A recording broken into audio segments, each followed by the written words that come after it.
Queen Valira of the Xylosian Empire stood on the observation deck of her flagship, the Eternal Dominion, and watched her hunters bring in the latest prisoners.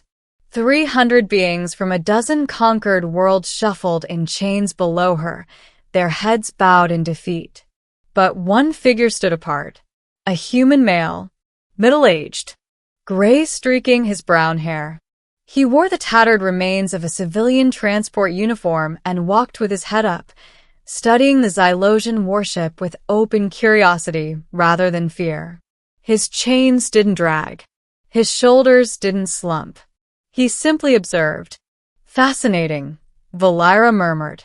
Her commander, a hulking warrior named Krax, shifted beside her. The humans are a new addition to our collection, my queen. Their world lies in an unremarkable system at the edge of the galaxy. Primitive technology.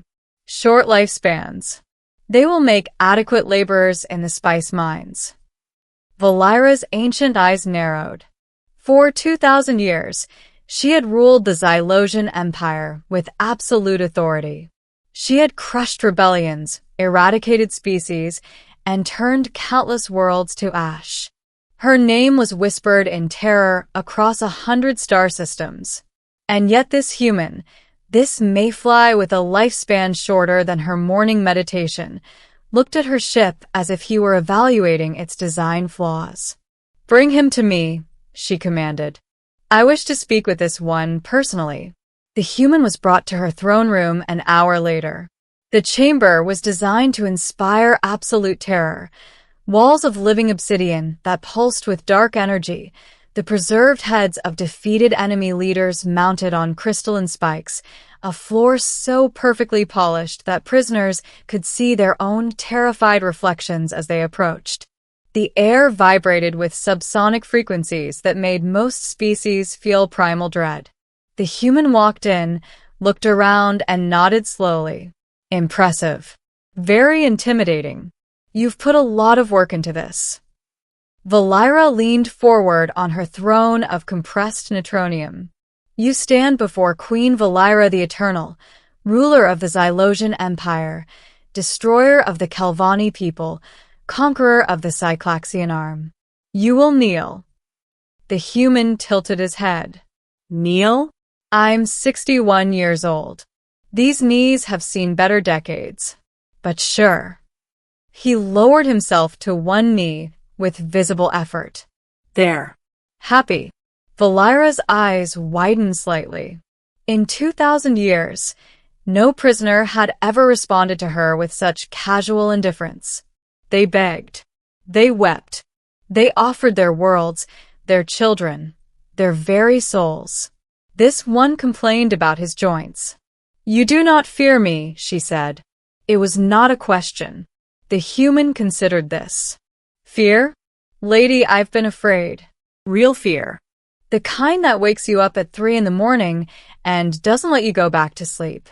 Being a prisoner of a scary alien queen." He shrugged. "That's just Tuesday." Valira's grip tightened on her throne. "I have lived for 2,000 years. I have ended civilizations. I have personally overseen the extinction of 7 species. And you compare me to a Tuesday?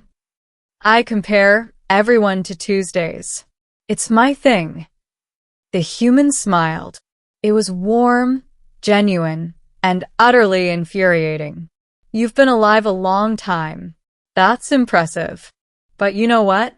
I'm going to die in maybe 20 years. 30 if I'm lucky. You can't threaten me with something I wasn't already expecting. Death isn't scary. It's just the end of a story." Valira sat back, genuinely uncertain how to respond. This creature had somehow weaponized his own mortality. "What is your name?" she finally asked. "Marcus. Marcus Thorne." He extended a hand as if to shake, then remembered the chains and laughed at himself. "Sorry. Old habit. Pleasure to meet you, Your Majesty." "Well, not really a pleasure given the circumstances. But you know what I mean." Valira stared at him for a long moment. Then she made a decision. Take him to the lower levels, she ordered Crax. Not the mines. The observation cells.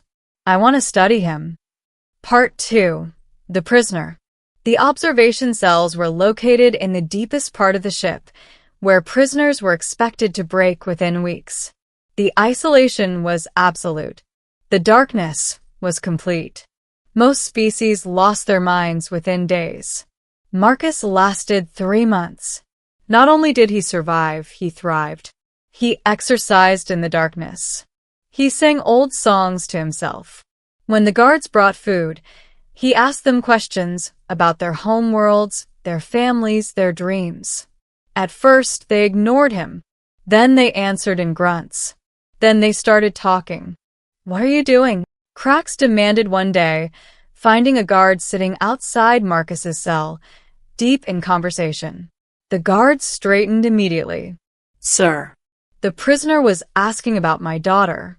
She's ill. He suggested a treatment. Steam and certain herbs. He said it works for humans. Crax grabbed the guard and pulled him away. You are not to speak to him. That is an order. But it was too late. The questions had been planted. And questions, in a society built on absolute obedience, were the first step toward collapse. Valira watched all of this through her spy eyes. She saw her guards becoming curious. She saw them talking to each other about things that had never mattered before, their lives, their choices, their hopes. She saw them looking at her with something new in their eyes. Not fear. Questioning. He's infecting them, Crax reported, his voice tight with anger. With every conversation, he spreads his poison.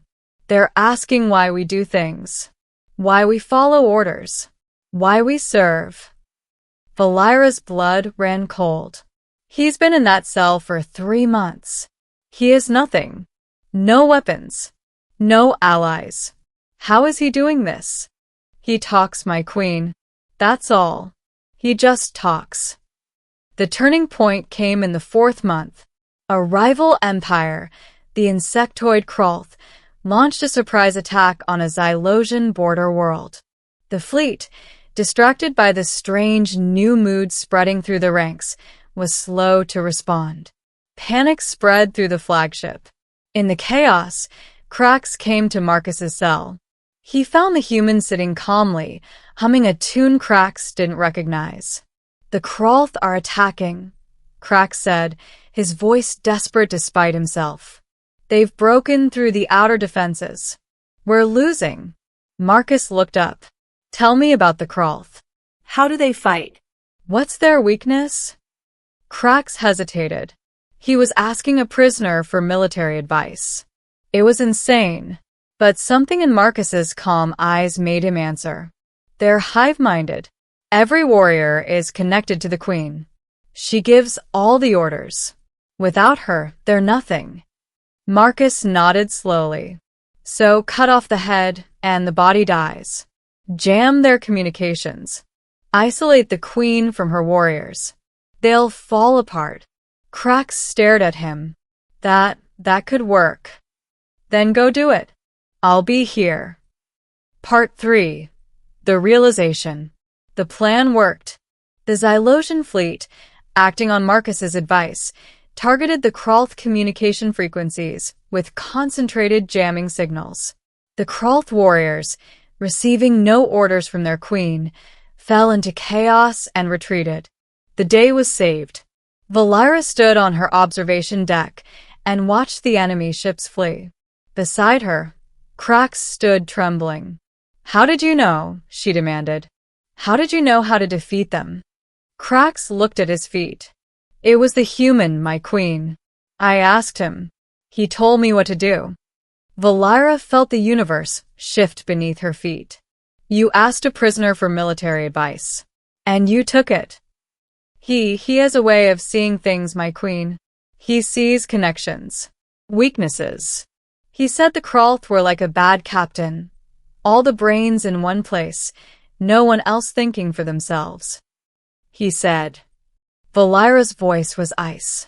You went to a prisoner. You did what he said. Not what I said. What he said. Crax said nothing. Valira descended to the observation cells. She found Marcus exactly as Crax had described, sitting calmly on the floor of his cell, looking up at her approach with that infuriating, gentle smile. You, she said. You did this. I helped. Crax is a good man. He just needed someone to talk things through with. He is not a man. He is Xylosian. He is my subject. And you. She stopped, struggling to find words. You have been in this cell for 4 months. You are my prisoner. And yet my commander comes to you. My guards talk to you. My fleet is still standing because of you. Marcus stood slowly, his old joints protesting. You know what I was before I was a prisoner? I was a teacher. 40 years. High school history. You know what I learned? Valira said nothing. I learned that people are the same everywhere. They want to be heard. They want to matter. They want someone to see them.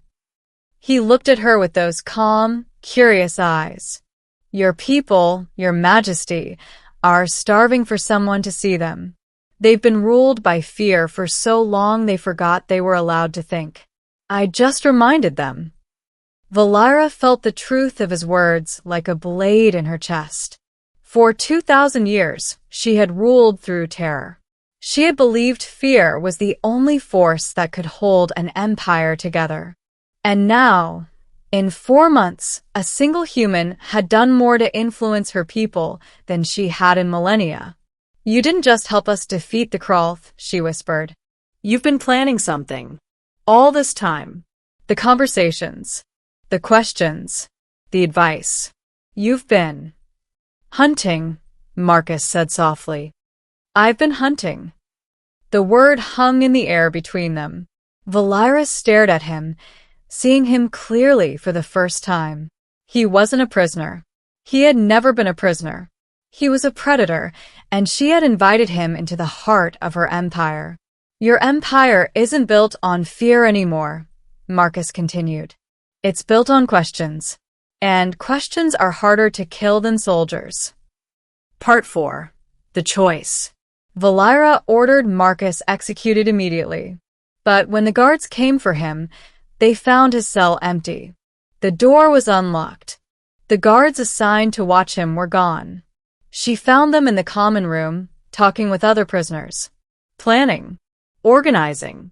The uprising was not violent. It didn't need to be. The Xylosian people, awakened to their own minds by months of Marcus's gentle questioning, simply stopped obeying. Guards laid down their weapons. Officers stopped giving orders.